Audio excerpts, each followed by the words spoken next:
A paz de Cristo, uma boa tarde a todos. Mais uma vez estamos aqui para cumprir o nosso desafio, mais um dia. Hoje nós estamos aqui no quarto dia desse desafio e são 7 dias ao todo, né? Mas hoje é o quarto dia e nós estamos aqui trazendo mais uma vez uma palavra da parte do nosso Deus. E eu creio que assim como nos outros dias, as outras palavras, vocês também sejam ricamente edificados com essa palavra, como eu fui hoje pela manhã cedo. Quando eu estava meditando, o Senhor falava ao meu coração e eu quero trazer essa palavra que está escrito lá em Eclesiastes, no capítulo 3, e que diz no versículo 1, para tudo há um tempo, para tudo há um tempo determinado por Deus debaixo dos céus. Há tempo para plantar, há tempo para colher, há tempo para morrer, há tempo para viver, há tempo para se alegrar, há tempo para se entristecer, há tempo para todas as coisas debaixo do céu. E eu quero te dizer nesta hora, desde já, uma palavra de Deus para você. Eu não sei que situação, que circunstância você está passando, mas eu quero te dizer que Deus, Ele tem algo a se cumprir na tua vida, Ele tem promessas, Ele tem propósitos. E hoje você pode estar passando um tempo difícil, um tempo que você não esteja talvez entendendo. Porque muitas vezes, e na grande maioria das vezes, nós não entendemos os processos que nós estamos passando. Não entendemos no momento aquilo que nós estamos passando. Mas mais adiante, como a própria palavra de Deus diz, que todas as coisas cooperam para o bem daqueles que amam a Deus segundo o seu propósito. Segundo Deus chamou para o seu propósito. Observe aí que nesses 2 versículos que eu li, tanto em Eclesiastes, como esse versículo que Paulo cita, que todas as coisas cooperam, elas têm uma palavra em comum, que é o propósito. Deus, Ele tem um propósito na minha vida e na tua vida. E os propósitos de Deus, eles não se frustram, eles não falham. Deus não é o homem para que minta, nem filho do homem para que se arrependa.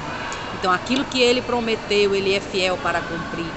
Mas até o tempo de se cumprir, Deus, Ele vai trabalhar em prol da minha vida, em prol de que esse processo, de que esse projeto se cumpra na sua vida. Eu estava meditando em Davi. Davi é um exemplo tão bom para a gente analisar várias circunstâncias.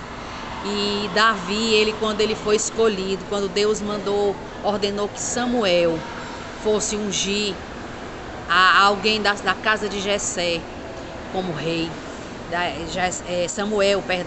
Samuel, ele foi lá na casa dele e ele ungiu a Davi. Nós conhecemos a história dele, que Samuel mandou chamar todos os moços e nenhum deles era o escolhido de Deus. Porque quando Deus escolhe alguém, pode até o homem tentar outra coisa, pode até o homem tentar meter a mão. As aparências podem dizer o contrário, mas o que Deus escolheu, porque Deus escolhe o coração, e Deus escolheu Davi porque ele tinha um coração quebrantado, porque ele tinha um coração obediente, fiel a Deus, temente a Deus. E Deus escolheu a Davi, e Davi foi ungido rei. Mas o tempo da promessa de Deus se cumprir não foi o tempo não foi quando Davi foi ungido. Entre o tempo que Samuel foi lá e ungiu Davi rei e o tempo do cumprimento, quando de fato ele se tornou rei, se passaram muitos anos. Muita trajetória ainda Davi tinha que passar. Davi enfrentou o gigante. Davi, ele continuou apacentando ovelhas. Deus chamou, Deus ungiu, mas ele foi apacentar as ovelhas. Ele continuou fazendo o que ele estava fazendo, continuou vivendo a vida que ele levava. Às vezes a gente recebe uma promessa de Deus, algo que Deus diz que vai fazer nas nossas vidas, mas a gente olha para um lado, olha para o outro, para o dia a dia, o cotidiano, e a gente não vê nada acontecer. Aos nossos olhos, aos olhos naturais, nada está acontecendo. Tudo continua do mesmo jeito, continuamos apacentando as ovelhinhas lá no curral, continuamos trabalhando, continuamos batalhando, continuamos nas lutas, nas dificuldades, continuamos vendo as circunstâncias totalmente contrárias, daquilo que o Deus prometeu. E o pior, muitas vezes, nós começamos a ver as coisas acontecerem, se levantando o contrário. Os ventos parecem que está piorando, está aumentando. Oh, aleluia. Mas é aí onde Deus, o nosso Deus, é especialista, aleluia, é especialista em fazer tudo aquilo, não que nós pensamos, não que nós planejamos, da maneira que nós pensamos, mas Ele faz como Ele quer, Ele faz quando Ele quer. A palavra de Deus diz: escolhi ter misericórdia de quem eu quiser ter misericórdia. E Deus escolheu ter misericórdia de mim, da minha vida e da sua vida. Deus tem propósitos, Deus tem projetos, Deus tem planos a se cumprir, promessas preciosas, promessas valiosas, que Deus vai cumprir na tua vida como Ele vai cumprir na minha, se tão somente nós permanecermos na presença de Deus em obediência. Ontem nós falamos sobre presença, e a presença, ela pressupõe a obediência. Oh, glória a Deus. Quem entra na presença de Deus, obedece ao Mestre. E se você obedece, fica firme, fica esperando, mesmo que a circunstância seja contrária, mesmo que, como Davi, você continue ali apacentando aquelas ovelhas, no teu cotidiano continue tudo do mesmo jeito, ou mesmo o inimigo tente se levantar e tentar te destruir, tentar mostrar para você que você não é capaz, que você não vai conseguir, mas continua firme. Continua lá perseverando, continua na presença de Deus, continua em obediência, sendo fiel a Deus. Continua olhando somente para o teu autor e consumador da tua fé. Não olha para as circunstâncias, não olha para esse gigante, mas enfrenta o gigante no nome do Senhor Jesus Cristo. E eu quero te dizer que Davi, ele esperou. Ele mesmo declarou: esperei com paciência no Senhor. Ele se inclinou para mim e ouviu o meu clamor. Ele vai se inclinar para ti. Vai chegar o tempo em que Deus vai se inclinar para ti.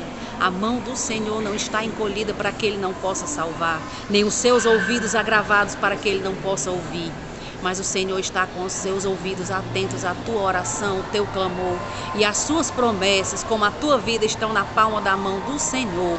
E no tempo determinado, Davi, ele foi coroado rei. Aleluia, a promessa de Deus se cumpriu e ele foi um grande rei, porque a promessa de Deus, ela é grande. A promessa de Deus na vida de Davi não é diferente da promessa de Deus na nossa vida. Tão somente nós temos que ter um coração como Davi teve, disposto a agradar, disposto a ter intimidade, a estar na presença de Deus. Podemos, como Davi também, nos humilhar, estar quebrantados, estar entristecidos pelas situações, mas não podemos permanecer nelas. Podemos, como Davi, entrar na presença de Deus, nos derramando diante da presença de Deus, porque quando a gente se derrama, a gente sai diferente, a gente sai fortalecida, a gente sai alegre. Alegrai-vos na esperança, aleluia, permanecer firmes na esperança, porque o nosso Deus é um Deus que cumpre promessa, e não é tarde, não é no nosso tempo, é no tempo de Deus. A promessa, para se cumprir, ela precisa de um processo. Grave bem isso que o Senhor está falando com você. Mesmo que eu e você não entendamos o processo, não estejamos entendendo nada, e nem as pessoas que estejam ao nosso redor estejam entendendo, mas deixam elas pensarem. Mas você, que é um servo fiel de Deus, permanece firme, vive a tua vida. Aleluia. Jeremias, quando estava com o povo no cativeiro babilônico, sendo escravos da Babilônia, o Senhor certa vez disse para ele: planta, firma a tua casa, constrói casas, vive a tua vida. O Deus estava mandando dizer ali para o povo: vocês estão no cativeiro, levem a vida de vocês, não vivam esperando, de braços cruzados, esperando a promessa se cumprir, não. Vivam aquilo que Deus projetou para o dia de hoje, para o tempo que se chama hoje. Vivam com alegria, com esperança, vivam com ações de graças, rendendo a Deus louvor e adoração, dependendo de Deus, confiando de Deus, se alegrando em Deus, curtindo aquilo que Deus lhe proporciona hoje. Viva o tempo de hoje e o amanhã. Deus cuida de ti, Deus vai cumprir todas as promessas que Ele fez para a tua vida, no tempo determinado, porque há o tempo de chorar, mas a alegria, ela vem também. O choro pode durar uma noite, mas a alegria vem ao amanhecer. E o teu amanhecer, como o meu amanhecer, vai chegar, o sol vai raiar e vai brilhar na tua vida e na minha vida. E Deus te abençoe nessa noite, nesse dia, e até amanhã, em nome de Jesus, no nosso 5º dia.